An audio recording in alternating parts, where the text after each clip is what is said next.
Números capítulo 6, perdón, no 7, 6.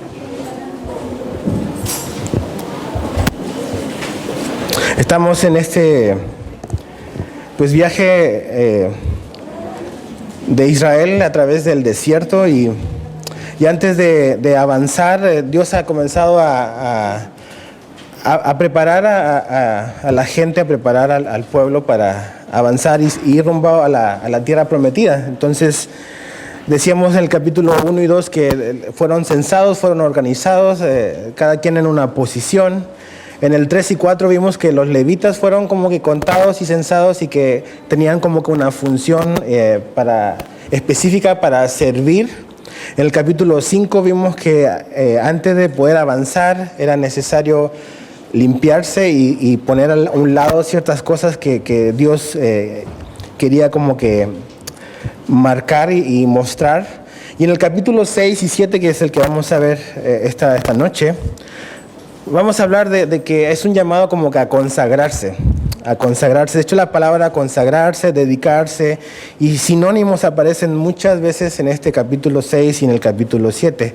El capítulo 7 es el capítulo más largo después del Salmo 119. Y no se preocupen, si se nos hace tarde, ordenamos pizzas y nos quedamos hasta... No, pero está interesante. Obviamente se repite, no vamos a ver todos los detalles porque es como un patrón que ahí se da y es como reiterar un poco lo mismo, ¿no? Pero en el capítulo 6 vamos a ver verso 1 y verso 2 y dice así. Dice, habló Jehová a Moisés diciendo, habla a los hijos de Israel y diles, el hombre o la mujer que se apartare haciendo voto de nazareo para dedicarse a Jehová, se abstendrá de vino y de sidra, no beberá vinagre de vino, ni vinagre de sidra, ni beberá ningún licor de uvas, ni tampoco comerá, dice, uvas frescas ni secas, todo el tiempo de su nazareato, de todo lo que se hace, dice, de la vid desde los granillos hasta el ollejo no comerá. Todo el tiempo del voto de su nazareato no pasará navaja sobre su cabeza, hasta que sean cumplidos los días de su apartamiento a Jehová, será santo. Dejará crecer su cabello. Todo el tiempo que se aparte para Jehová no se acercará a persona muerta, ni aun por su padre, ni por su madre, ni por su hermano, ni por su hermana, podrá contaminarse cuando mueran, porque la consagración de su Dios, dice, tiene sobre su cabeza. Todo el tiempo de su nazareato será santo para Jehová. Entonces, aquí vemos, verso 1 y 2, vemos que Dios introduce este asunto de este voto de los nazareos. Entonces, no nos confundamos con nazareno, que es otra cosa, son cosas diferentes. Jesús le decían nazareno porque era de Nazaret, pero aquí la idea de los nazareos es otra cosa. Es totalmente diferente. La palabra nazareo que aparece en el verso 2 quiere decir separado o consagrado. Eso quiere decir, no es el que vive en Nazaret, es otra cosa. Quiere decir separado y consagrado y habla de un voto. La palabra voto quiere decir una promesa. Y es aquí Dios empieza a hablar de ciertas promesas que las personas iban a hacerle o podían hacerle a Dios respecto a ciertas cosas. Entonces, hemos visto de que en el libro de Levítico y en el libro de Números, que hablamos de los levitas, de la familia de Aarón, y cómo esa familia y cómo los levitas tenían como que un llamado tan específico para servir a Dios, y que realmente eran una tribu separada con ese objetivo y con ese propósito de servir y de consagrarse al servicio de Dios. Y aquí vemos este voto de los nazareos, que es una promesa, es una manera de consagrarse a Dios. De hecho, fíjate, aparece la palabra dedicarse a Jehová en el verso 2. Dice que se va a apartar haciendo voto de nazareo para dedicarse a Jehová. Y este hombre o mujer no era simplemente algo que un hombre podía hacer, también una mujer lo podía hacer. Era algo que era voluntario. Esta dedicación era voluntaria y el tiempo que duraba esa promesa o ese voto era autodefinido por la persona. No era como que un tiempo en específico, sino que cada persona determinaba el tiempo en que tenía este voto o hacía esta promesa para Dios. ¿Se acuerdan de algún nazareo famoso? Sí. ¿Quién? Sansón, ándale, Sansón. Sansón fue un nazareo desde el vientre de la mamá. de hecho. Y es como un ejemplo que está fuera quizás de lo normal de un nazareo, pero él fue separado para Dios del vientre de su madre. Pero otras personas que tuvieron ese voto, por ejemplo, probablemente Juan el Bautista era nazareo. También Pablo en algún momento en su vida hizo ese voto de separarse para Dios con un propósito específico. Entonces el propósito era eso, dedicarse al Señor. Y la palabra dedicarse quiere decir destinar, dirigir. Como dirigir tu tiempo, dirigir tu vida, dirigirte tú mismo hacia Dios, pero al mismo tiempo cuando te estás dirigiendo hacia Dios, estás absteniéndote de ciertas cosas. Es como voy para allá, y si voy para allá no estoy yendo para el otro lado, no estoy yendo para atrás. Entonces, cuando habla de dedicarse, es una persona que por un tiempo determinado, su objetivo, su prioridad era dedicarse, dirigirse, enfocarse a tener intimidad con Dios. Y eso era algo que cualquier israelita podía hacer. Y esto es importante, porque, como dije hace un ratito, los que habían sido llamados como a dedicarse de una manera especial a Dios eran los levitas. Pero este voto de dedicarse y de apartarse un tiempo para Dios era algo que cualquier israelita podía hacer, hombre o mujer. Y es importante porque, por ejemplo, cuando hemos visto, ¿no?, en el libro de Números y vimos en Levíticos cómo Dios establece y define lo que los levitas tenían que hacer y qué significaba su servicio. Y Dios estableció, yo voy a elegir a los levitas, ellos me van a servir. Y Dios elige el llamado. ¿Ves? Dios determina el llamado, pero este voto de nazareo era como algo voluntario, algo que realmente cualquier persona lo podía hacer. No tenías que ser un levita, no tenías que ser alguien que había sido llamado por Dios para hacer esto, sino que cualquier persona de Israel podía apartarse por un tiempo y dedicarse realmente a Dios. Y esto es muy importante. ¿Por qué? Porque si lo trasladamos con nosotros, decíamos de cuando vimos la lista y cómo cada quien estaba en un lugar, decíamos de que Dios nos dio dones, que Dios te dio un don, probablemente más de uno, y que Dios te puso en un lugar, en un cuerpo que se llama la iglesia para poder ser parte y también para contribuir con lo que Dios te ha dado.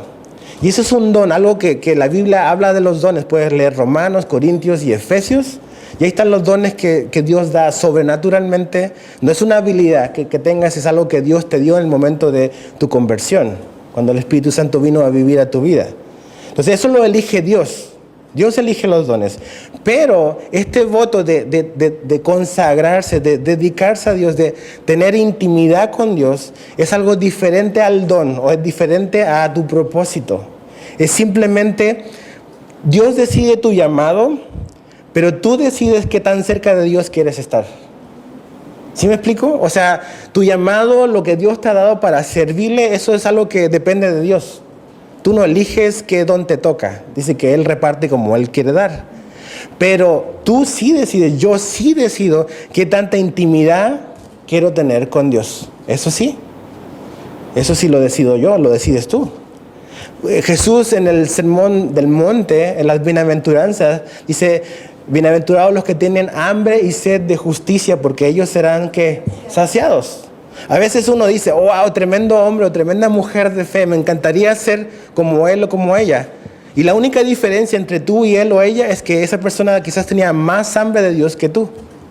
Pero el mismo Dios que lo usó a él o a ella, o que se le reveló a él o a ella, es el mismo Dios que quiere revelarse a nuestra vida. Pero a veces, ¿con qué intensidad queremos buscar a Dios? ¿O qué tan cerca queremos estar de Dios? Porque Dios quiere revelarse y tener intimidad con nosotros.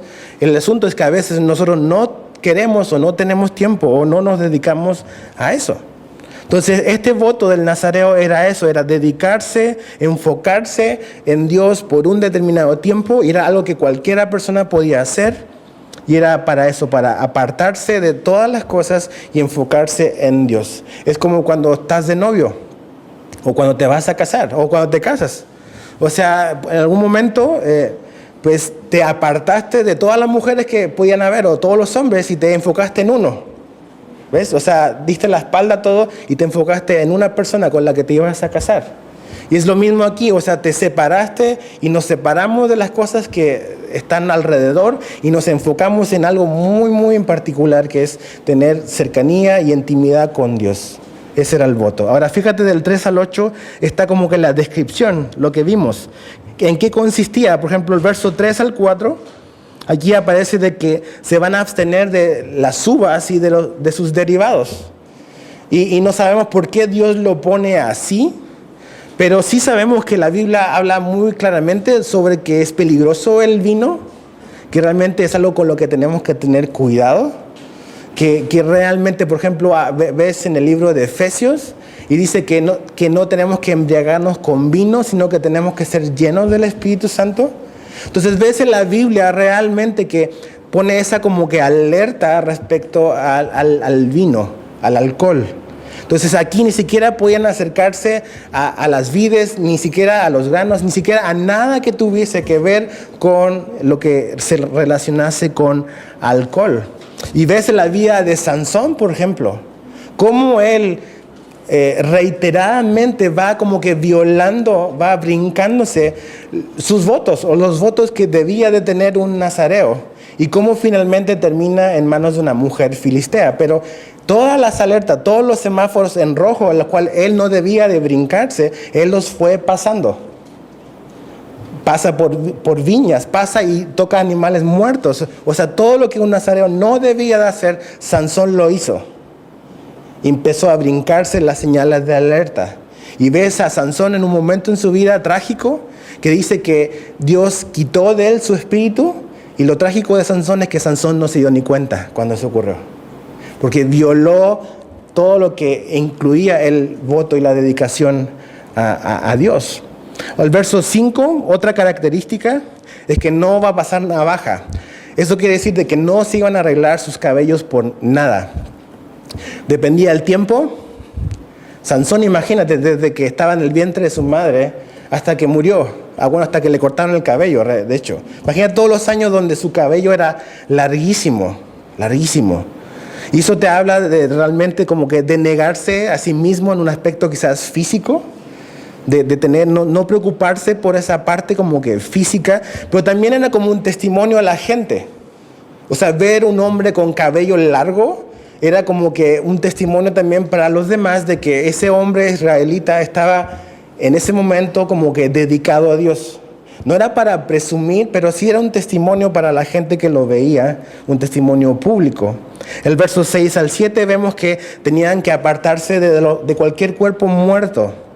Y incluso la familia no podían, como que si ocurría eso durante, si algún cercano fallecía durante su voto, su dedicación a Dios, ni siquiera con su familia podían como que acercarse.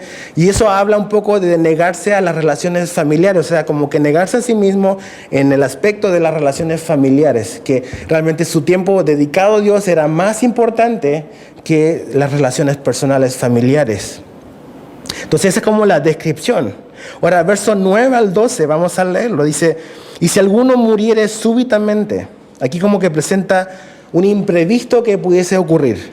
Dice, si alguno muriere súbitamente junto a él, su cabeza consagrada será contaminada. Por tanto, el día de su purificación raerá su cabeza, al séptimo día la raerá. O sea, si llegase a contactarse con algún cuerpo, aunque fuere no intencional, tiene que cortarse el cabello, como que cortárselo, ¿no? Al ras, fíjate. Dice, verso 10, y el día octavo traerá 2 tórtolas o 2 palominos al sacerdote, dice, a la puerta del tabernáculo de reunión. Y el sacerdote ofrecerá el uno en expiación y el otro en holocausto, y hará expiación de lo que pecó a causa del muerto. Y santificará su cabeza en aquel día, y consagrará para Jehová los días de su nazareato, y traerá un cordero de 1 año en expiación por la culpa.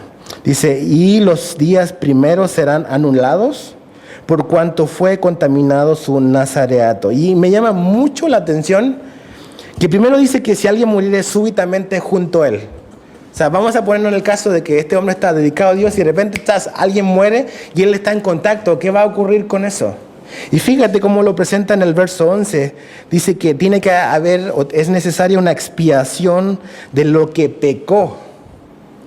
Y me llama mucho la atención porque es una muerte súbita que ocurre como que en alguien que tiene el voto, pero la Biblia o Dios lo dice, es pecado igual. Es igual pecado. Entonces eso me habla de que realmente intencional o no intencional, el pecado es lo mismo. Es pecado. Porque a veces, ¿qué es lo que decimos nosotros? Es que realmente no fue intencional lo que hice. Entonces como que ese es un atenuante. Como que es un pecadito. Como que más chiquito. Porque realmente no fue mi intención, ¿no? O sea, ocurrió y estaba ahí y pasó y ni modo, ¿no? No soy culpable. Pero aquí ves realmente que el pecado es, sea intencional o no, es pecado igual. Y por eso Dios dice, es necesario hacer un sacrificio, porque realmente es pecado de todas maneras. Entonces, a veces uno dice, como que empezamos como que a categorizar, ¿no? O sea, como que esto es grave, esto no lo es tanto, y esto que como que se me salió y como que me vi en medio de la situación, como que no va a ofender a Dios porque no era mi intención. Pues aquí vemos que aun que fuera como que dice ahí, súbitamente, como una sorpresa, también tenía que alguien que morir por eso. Un animal, tenía que haber un sustituto por eso, por ese pecado, por esa contaminación que ahí ocurría. Y me gusta lo que dice, porque dice que va a traer, dice, un animal para hacer como que el sacrificio. Dice el verso 12, y consagrará para Jehová, dice, los días de su nazareato, y traerá un cordero de 1 año en expiación por la culpa, y los días primeros serán anulados. O sea, todo el tiempo que él llevó el voto de consagrarse, se perdieron por ocurrir esto, pero a la vez es como que un nuevo comienzo. O sea, vamos a comenzar de nuevo. Y me gusta eso. Porque Dios da otras oportunidades, segundas oportunidades. Sí, ok, ibas como que bien y te diste un tropezón. Bueno, hay alguien que te puede justificar de eso. Es Jesús. Y dice la Biblia que si confesamos nuestros pecados, Él es fiel y justo, no solamente para perdonarnos, sino también para limpiarnos. Y es como un reset, es como volver a comenzar. Y así era para los nazareos. Ok, ya pasó, ya te cortaste el cabello, empiezas de nuevo en esto. Y esos padres, ves, es la gracia, ves que hay alguien que puede proveer para eso, para un nuevo comienzo. Y Jesús, eso es lo que tenemos en Jesús, que realmente podemos caer, podemos tropezar, pero gracias a su sacrificio, que es nuestro sustituto, podemos volver a comenzar y podemos volver a tener nuevos comienzos por su gracia. Ahora, verso 13 al 21, vemos como el proceso de culminación de este voto. Dice, esta es pues la ley del nazareo, el día que se cumpliere el tiempo de su nazareato. Vendrá a la puerta del tabernáculo de reunión y ofrecerá su ofrenda a Jehová, un cordero de 1 año sin tacha en holocausto, y una cordera de 1 año sin defecto en expiación, y un carnero sin defecto por ofrenda de paz. Además, un canastillo de tortas sin levadura, de flor de harina amasadas con aceite, y hojaldres sin levadura untadas con aceite, y su ofrenda y sus libaciones. Verso 16. Y el sacerdote lo ofrecerá delante de Jehová, y hará su expiación y su holocausto. Y ofrecerá el carnero en ofrenda de paz a Jehová con él, dice, canastillo de los panes sin levadura. Ofrecerá asimismo el sacerdote su ofrenda, dice, y sus libaciones. Entonces el nazareo raerá a la puerta del tabernáculo, dice, de reunión, su cabeza consagrada. O sea, se va a volver a cortar el cabello.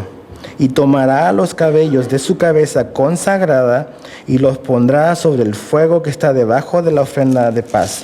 Verso 19. Tomará el sacerdote la espaldilla cocida del carnero, una torta sin levadura del canastillo y un hojaldre sin levadura, y las pondrá sobre las manos del nazareo después que fuere raída su cabeza consagrada. Y el sacerdote mecerá aquello como ofrenda mecida delante de Jehová. lo cual será cosa santa del sacerdote. Además del pecho mecido y de la espaldilla separada, después el nazareo podrá beber vino.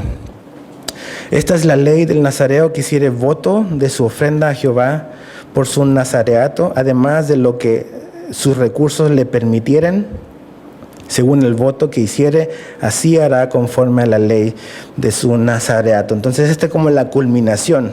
Y te das cuenta, no vamos a entrar en detalles porque eso ya lo vimos cuando estudiamos Levítico, pero la ofrenda, para concluir, es bastante costosa. O sea, son un montón de cosas que tiene que venir a ofrecer. Y eso es interesante porque la persona que iba a aventarse a esto sabía el costo que iba a tener. O sea, sabía que al final iba a ser esta ofrenda que tenían que entregar. Pero a pesar del costo que significaba, decían, no, es un tiempo importante, es un tiempo especial donde me voy a consagrar, donde me voy a dedicar a Dios, no importa cuál sea el costo que tenga que ofrendar, porque es más importante mi intimidad con Dios que cualquier otra cosa. Entonces es interesante. Y te cortabas el cabello, ya quedabas rapado y lo ofrecías a Dios. Ahora, hablamos de un voto. La cosa es, ¿somos salvos por votos o no? No. Porque ninguno de nosotros puede cumplir realmente nuestros votos.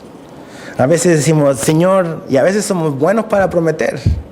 Señor, si tú me sacas de esto, yo te prometo que, y agrégale lo que quieras. Yo te prometo que si me solucionas esto, y le hacemos promesa y le hacemos votos. La palabra voto quiere decir promesa. Simplemente eso.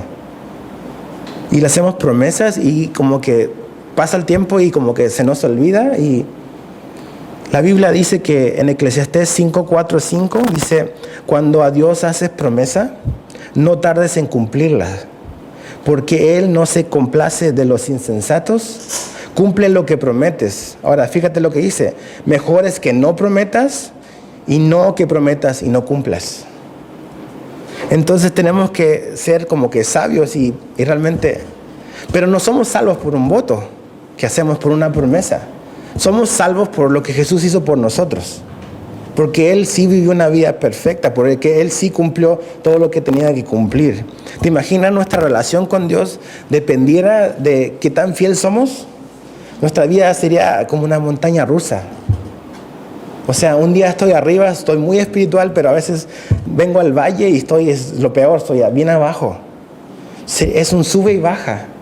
Pero nuestra relación con Dios, el que tanto nos ama a Él, no es por lo que tú y yo hacemos, es porque realmente Jesús fue fiel y fue constante y fue consistente en su vida.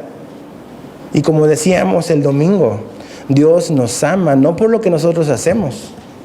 Dios nos ama porque Él ve a Jesús en ti y porque Jesús vivió una vida perfecta y porque Jesús pagó nuestra deuda, por eso Dios nos ama. Entonces, ¿significa eso entonces que voy a vivir y voy a hacer lo que yo quiero y no importa lo que haga? No, no se trata de eso. Pero nunca, nunca lo que yo hago por Dios va a ser la forma en que Dios me va a dar la bienvenida. Es aferrarme y creer que Jesús vivió esa vida por mí, la vida que yo no podía vivir, y que el Padre acepta la vida de Cristo como una sustitución de mi vida. Entonces ya Jesús pagó por mi deuda y su justicia te la transfiere a ti y a mí. Y Dios nos ve como justos. Ahora, fíjate el verso 22 al 27. Es como que dices, como que esto aparentemente estuviera como que fuera de contexto, porque vemos como una bendición. O sea, ¿qué tiene que ver la bendición ahí ante un voto y después de ofrendas que viene después? Fíjate el verso 22. Jehová habló a Moisés diciendo, habla a Aarón y a sus hijos y diles, así bendeciréis a los hijos de Israel diciéndoles, Jehová te bendiga y te guarde. Jehová haga resplandecer su rostro sobre ti y tenga de ti misericordia. Jehová alce sobre ti su rostro y ponga en ti paz.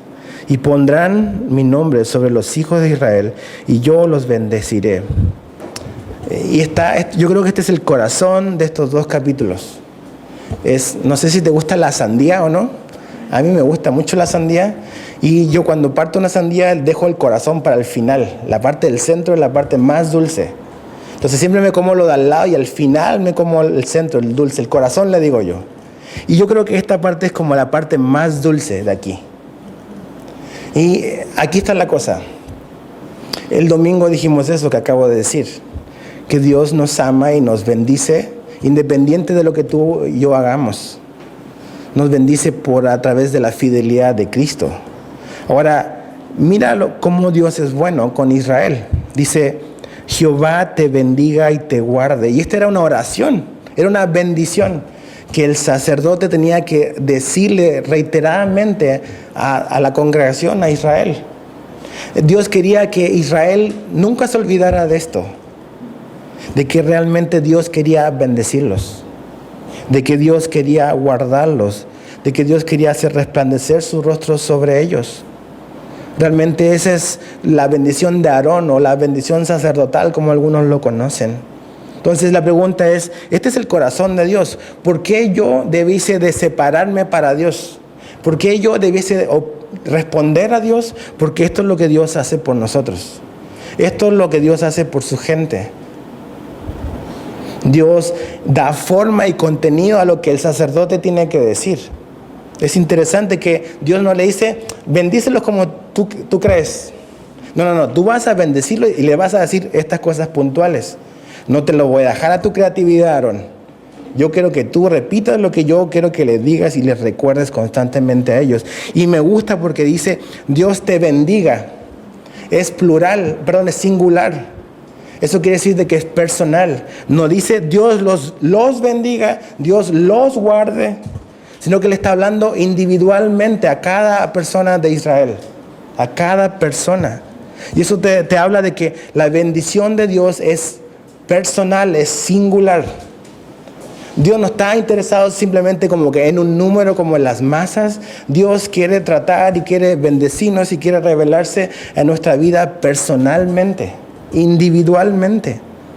Y Dios va a bendecir a toda la nación, bendiciendo a un individuo a la vez.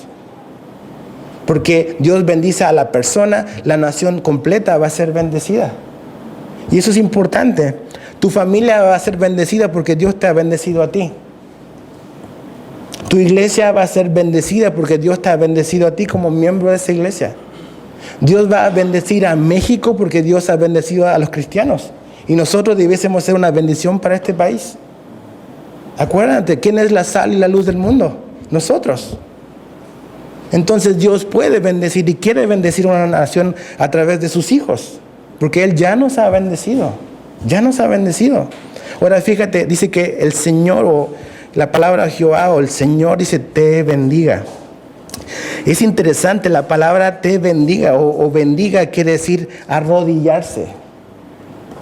Quiere decir arrodillarse. Y tú dices, ¿cómo que te bendiga? ¿Qué tiene que ver con arrodillarse?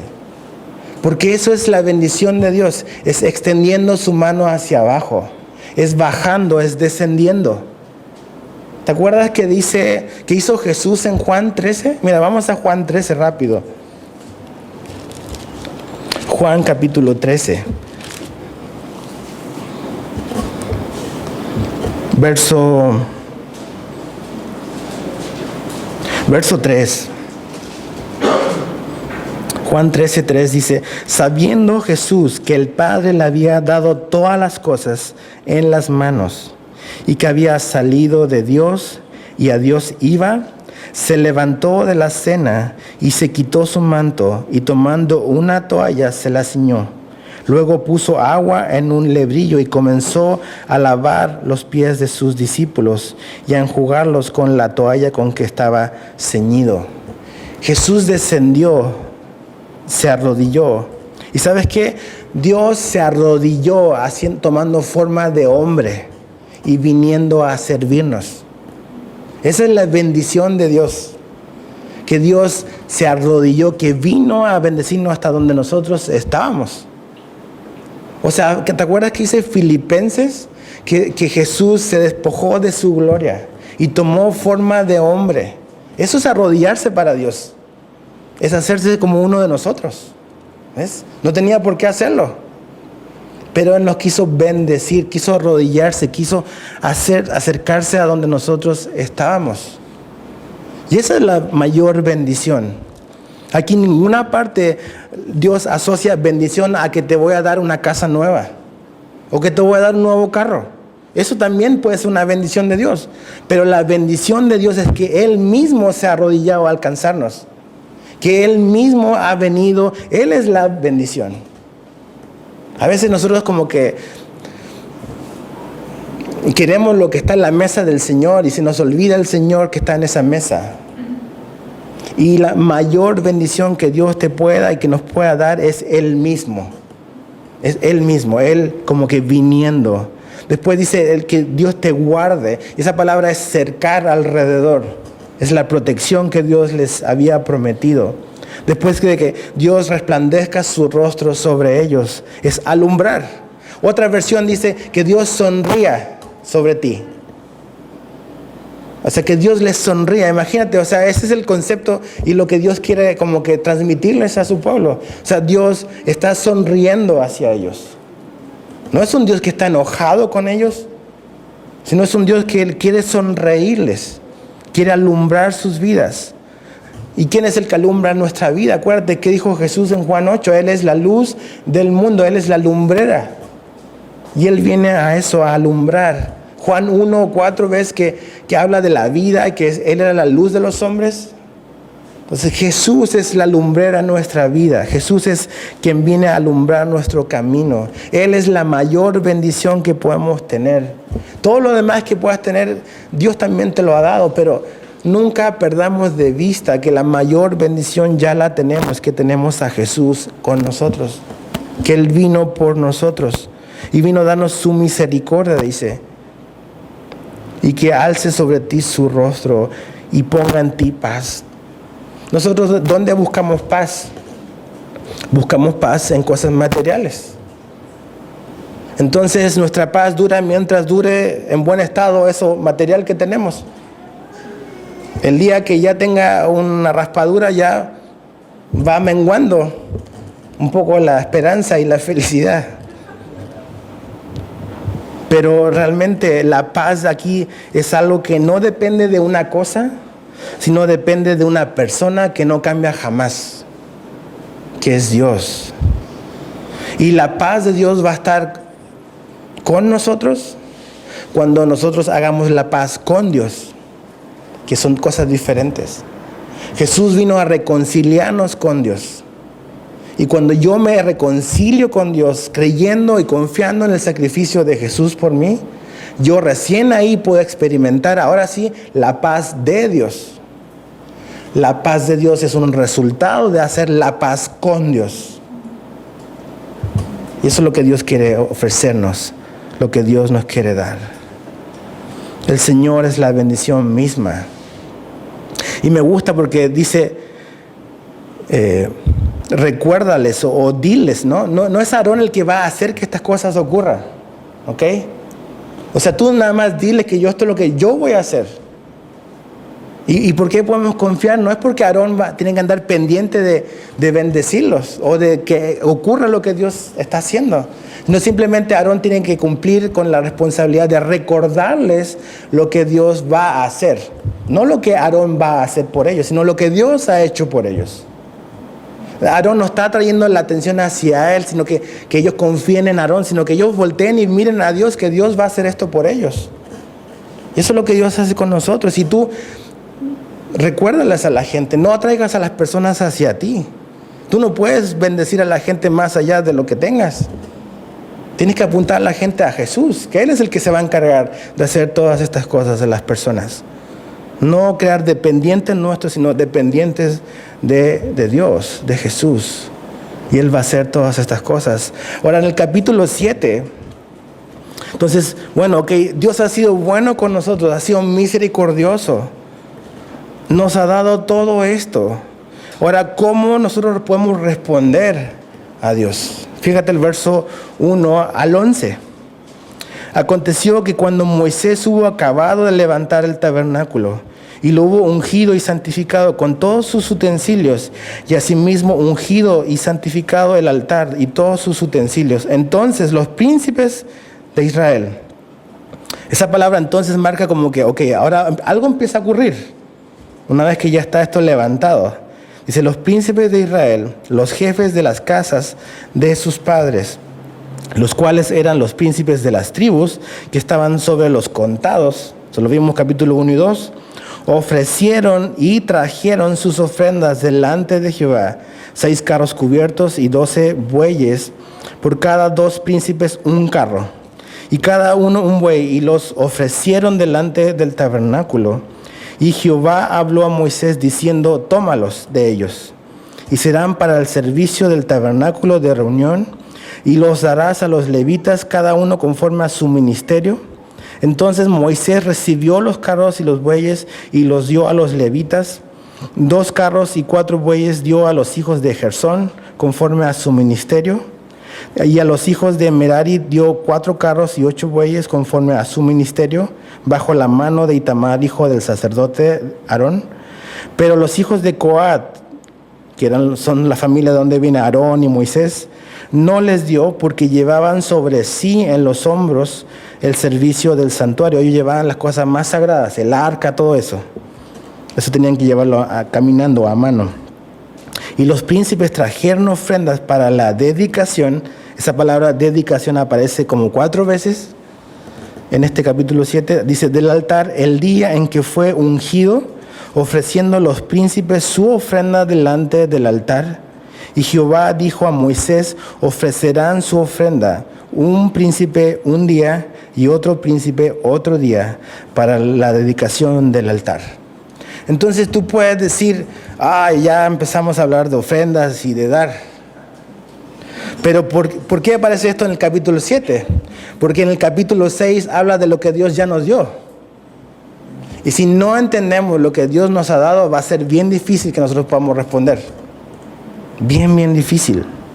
Y voy a terminar con algo del Nuevo Testamento para comprender un poco eso.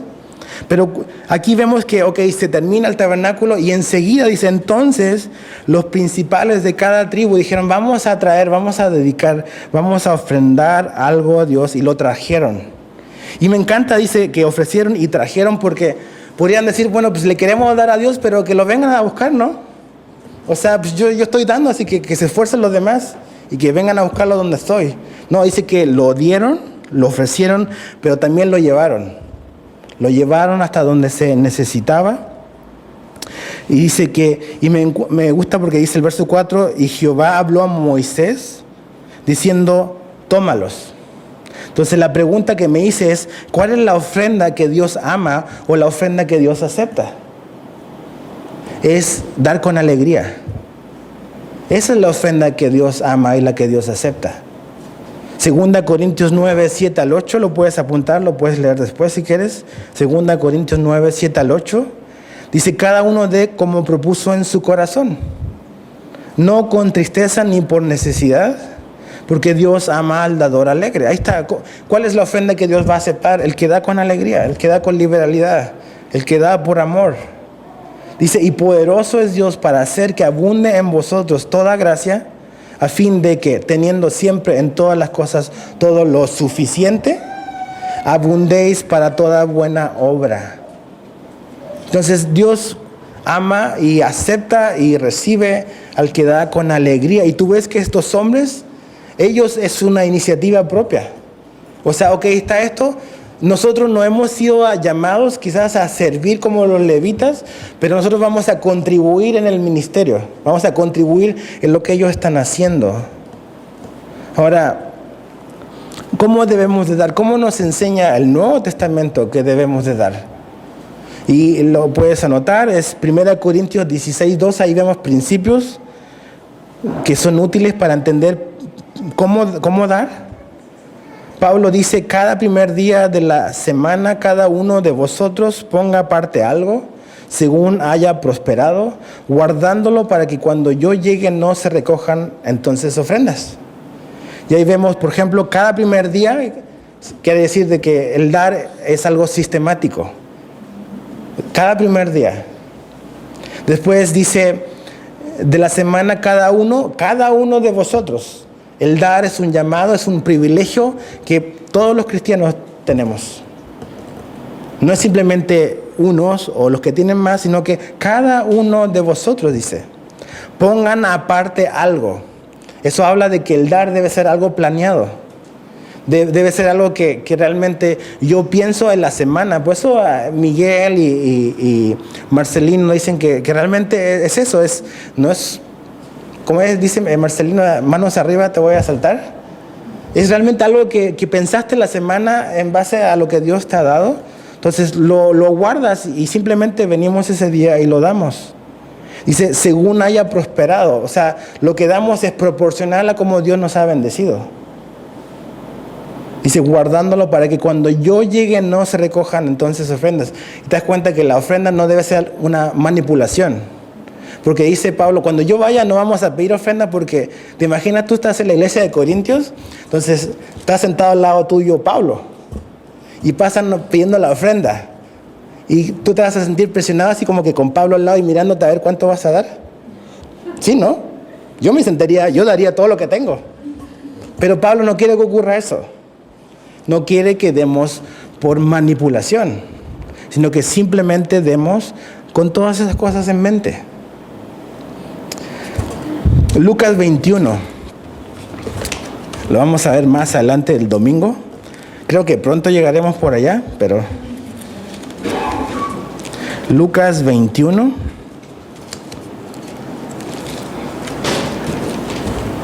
Versos 1 al 4. Dice Jesús, levantando los ojos vio a los ricos que echaban sus ofrendas en el arca de las ofrendas. Vio también a una viuda muy pobre que echaba allí 2 blancas, o sea, son centavos. Realmente mucho valor eso no tiene. Y dijo, en verdad os digo que esta viuda pobre echó más que todos. Y dices, ¿cómo? Si los demás echaban un montón. Porque, fíjate verso 4, porque todos aquellos echaron para las ofrendas de Dios de lo que les sobra. Mas esta, de su pobreza, echó todo el sustento que tenía. Y esto no es una parábola. Esta es una viuda que hizo esto. Y Jesús dice, mira, yo no voy a hablar de mí, vamos a poner como ejemplo a esta mujer. Ella dio más, aunque dio un par de centavos, dio más que todos estos fariseos que dieron un chorro de dinero, porque ella dio de todo lo que tenía, todo su sustento. En cambio, los otros dan lo que les sobra, que quizás es una cantidad superior, obviamente.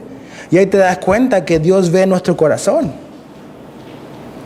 ¿Qué es lo que le estamos dando a Dios? Le estamos dando de lo que nos sobra, y no simplemente monetariamente, sino que le damos lo que le sobra de nuestros talentos, o lo que nos sobra del tiempo que nos queda, o de lo que sobra, de lo que sea. Entonces, aquí Dios nos está mostrando, volviendo a Números, que a Dios le agrada cuando el pueblo de Israel bendice a la gente que le está sirviendo para las necesidades. De hecho, habla en el verso 5, dice que serán para el servicio del tabernáculo, o sea, para el ministerio, para las necesidades, para servir con un propósito específico, para servir a Dios. Y me gusta porque también la ofrenda es en orden. Fíjate, todos van a poder dar, todos pueden participar. Dice un príncipe, verso 11, un príncipe un día y otro príncipe otro día. O sea, un día vienes uno y viene el otro. Y vamos a ver que todos van a dar exactamente lo mismo. Eso es lo increíble. Todos van a dar exactamente lo mismo, pero Dios quiere disfrutar de una persona por cada día. No es como que todo de un montón y así como que un relajo, sino que uno viene un día, el otro viene el otro día, y es un tiempo especial de adorar a Dios y así uno a uno. Aunque las cantidades sean, o lo que se va a dar sea lo mismo. Imagínate, tienes 12 hijos, ¿no? Imagínate, tienes una familia numerosa. Y un día tu hijo viene y dice, mamá, te regalo una rosa roja, ¿no? ¡Ah, qué padre!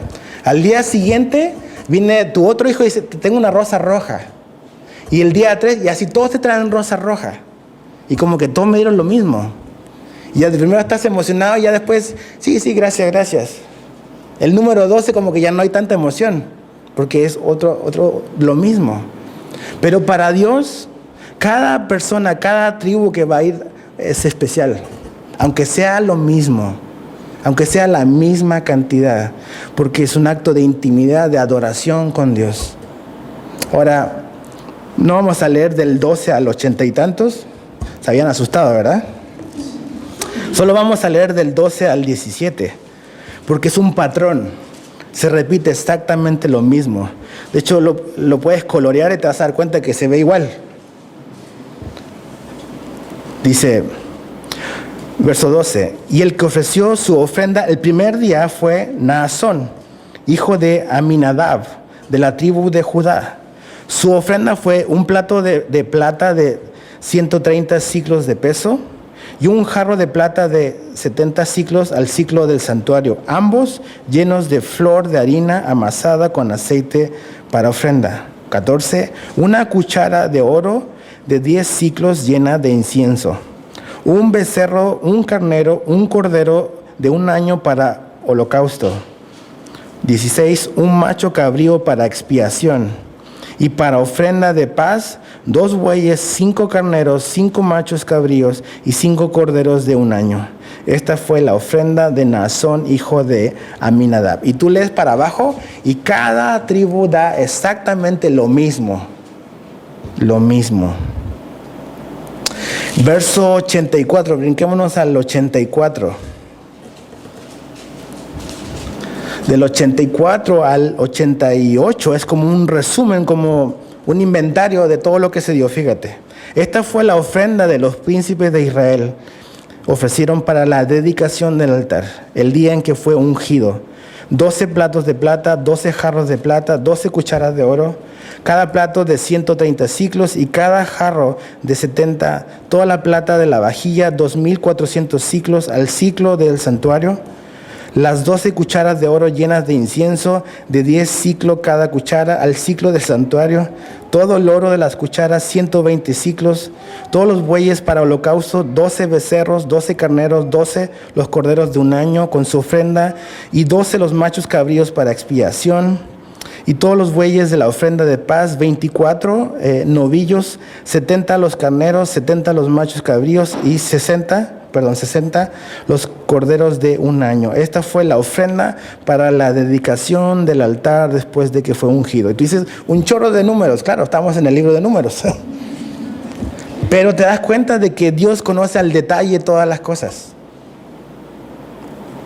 Dios conoce al detalle todas las cosas. Y Dios tiene un registro de todo. Dios sabe quién dio, Dios sabe cuánto dio, Dios sabe cómo dieron, con qué corazón. Dios lo sabe todo. Y así como Dios bendice personalmente, porque Dios te bendiga, Él también sabe personalmente, individualmente, quién lo bendice a Él. No es simplemente como que un número y como que un pelo menos o un centavo menos, no tiene importancia. Dios tiene un registro de todo, absolutamente todo. Y nada de lo que damos con alegría para Dios se pierde. Si yo doy algo para Dios con tristeza y con otra motivación, di dinero y lo perdí nada más. No sirvió de nada. Simplemente sirvió terrenalmente, pero no sirvió nada para la eternidad. Pero si yo doy con alegría mis recursos, mi tiempo, mi vida, mis talentos, eso sí tiene una trascendencia de la eternidad y sí va a servir. Sí va a servir. Hebreos 6:10 dice, porque Dios no es injusto para olvidar vuestra obra y el trabajo de amor que habéis mostrado hacia su nombre, habiendo servido a los santos y sirviéndoles aún. Dice que Dios no olvida lo que hacemos para Él. Dios tiene un registro, Dios sabe. Y dice que cuando lo hacemos para Él, realmente podemos descansar, no que lo estamos haciendo para obtener algo a cambio, pero Dios es fiel para recompensar al que lo da con amor y al que sirve a la causa de Dios con amor. Ahora tú dices, pues nosotros no somos Israel. No tenemos ganados y al menos que alguien tenga y no me haya dicho, ¿verdad? Pero a lo mejor tienes un rancho por ahí. Pero tú y yo hemos sido bendecidos a través de Jesús. Somos bendecidos en Cristo. Y si hay una parte de la Biblia donde se pone y se retrata a la perfección todo lo que tenemos en Cristo, es el libro de Efesios. Vamos a Efesios 1. Efesios capítulo 1.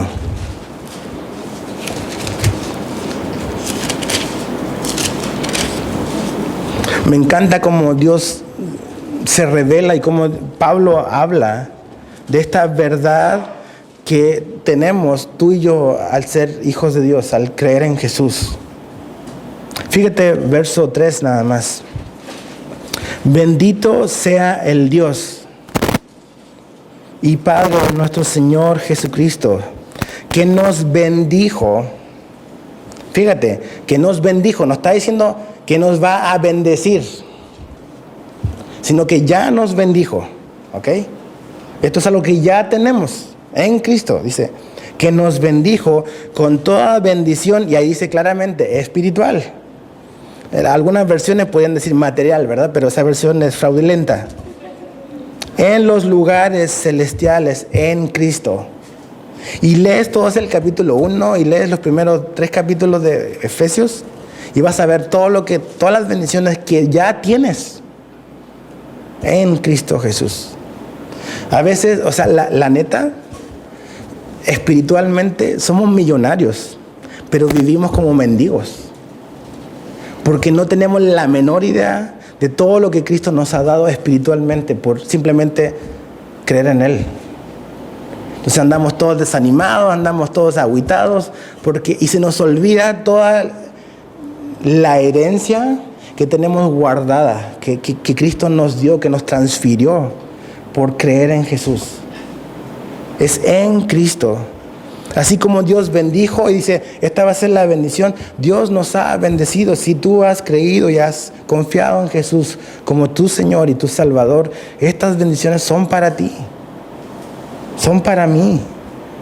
La cosa es cómo vamos a responder. Ok, el domingo decíamos, Dios me ama independiente de lo que haga. Sí, pero ¿qué vas a hacer con ese amor de Jesús? ¿Te vas a quedar viviendo igual? O sea, ¿el amor de Cristo no va a cambiar lo absoluto de tu vida? ¿O vas a comenzar a vivir ya no como para ganar el amor porque ya lo tienes, sino una manera de responder a la bendición que Dios ya nos bendijo? ¿Ves? Ya nos bendijo. Y por eso Efesios 1 está en el 1 y no está atrás. Porque recién en el capítulo 4, mira, vamos, capítulo 4 de Efesios. Dice, yo pues, preso en el Señor, os ruego que andéis como es digno de la vocación con que fuisteis llamados. Recién en el capítulo 4, Pablo dice, ok, después de todo lo que Dios hizo por nosotros, bueno, ahora nosotros así caminamos ahora. Pero él no empieza a decir, caminamos así para que Dios nos bendiga. No. Es porque Dios ya nos bendijo. Ahora nosotros demostramos que respondemos a esa bendición caminando de esta manera. ¿Te das cuenta cuál es la locomotora? Los vagones son la manera en que vivimos, pero lo que mueve todo el tren es la bendición de Dios, es lo que Cristo hizo por ti. Y si Cristo no ves que realmente eso es lo que nos debe de impulsar, no entendemos realmente qué se trata de ser cristiano. Vamos a Romanos 12. Y con esto terminamos. Romanos 12.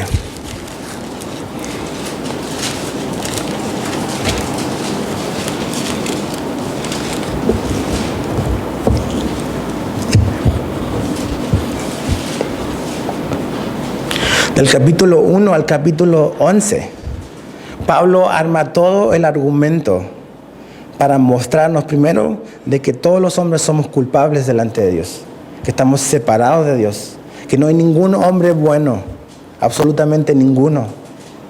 Después se introduce el tema de lo que Cristo hizo por ti, lo que hizo por nosotros. Cuando estábamos condenados, Él introdujo el tema de la salvación por la fe a través de la gracia.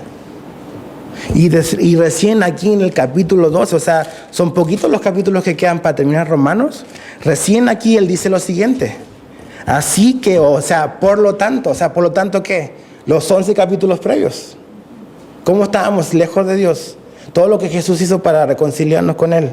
Por todo eso dice, así que, hermanos, os ruego por las misericordias de Dios. ¿Te acuerdas que leímos ahora en Números? Dios te bendiga. Y habla de las misericordias, que Dios nos dé su misericordia. Ok, por las misericordias de Dios, que presentéis vuestros cuerpos en sacrificio vivo, santo, agradable a Dios, que es vuestro culto racional.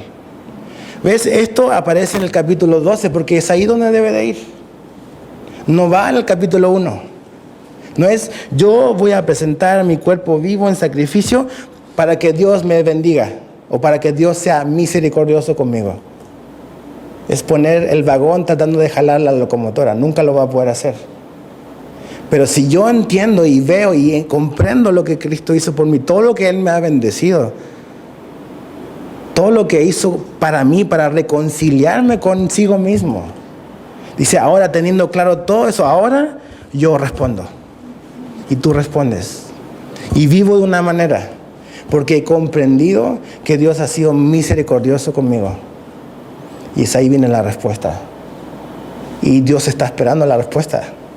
¿Ves? Tú puedes decir, no respondo. Es como los leprosos, ¿se acuerdan? Los sanó Jesús a todos, pero solamente uno vino a regresar. Y Jesús dice, ¿y dónde están los demás? O sea, Jesús estaba esperando que vinieran a darle gracias.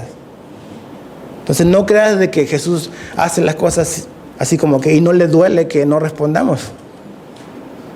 Pero la respuesta siempre va a venir con tu vida, con tus recursos, con tu tiempo, con tus talentos, al ver la misericordia de Dios para contigo. Ese es el orden. Entonces, no sé cómo estás, me habló mucho a veces me preguntaba, ¿no? O sea, estoy realmente dando, o sea, no estoy diciendo que no demos nada, pero lo que estamos dando de todo esto que dijimos, ¿es realmente como que es por mi intimidad con Él o es simplemente como dice Jesús, damos lo que nos sobra, ¿no? A Él. Yo creo que pues Dios tiene que mostrarnos, ¿no? En qué área de nuestras vidas estamos simplemente haciendo eso y que Dios nos cautive con lo que Él ya nos ha concedido a través de Jesús y nos ha bendecido así, ¿no? Señor, te damos gracias por tu gran misericordia, por tu gran bendición, Señor. Gracias por Jesús, porque a través de Él somos reconciliados contigo, porque Él hizo todas las cosas y nosotros ahora, al ver su obra increíble, vivir una vida perfecta, el cargar la maldición del pecado en la cruz para que nosotros no carguemos esa maldición,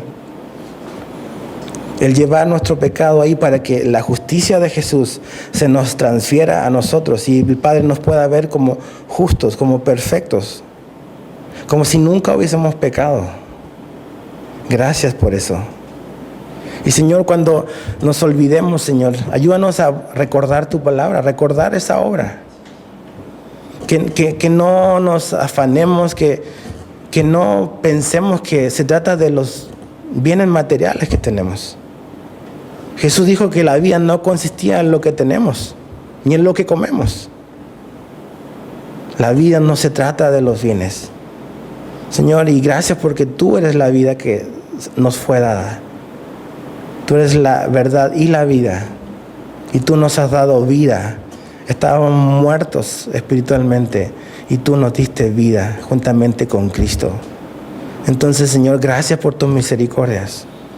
Ayúdanos a caminar con esperanza, sabiendo que esta es una realidad, que tú ya nos has bendecido. Y ayúdanos al entender eso, a ser mejores esposos, mejores esposas, mejores padres, mejores hijos, mejores trabajadores, mejores empleadores, entendiendo que tú has sido ya bueno con nosotros. Te amamos, Señor, te bendecimos y te agradecemos por tu obra, por nosotros. En el nombre de Jesús oramos. Amén.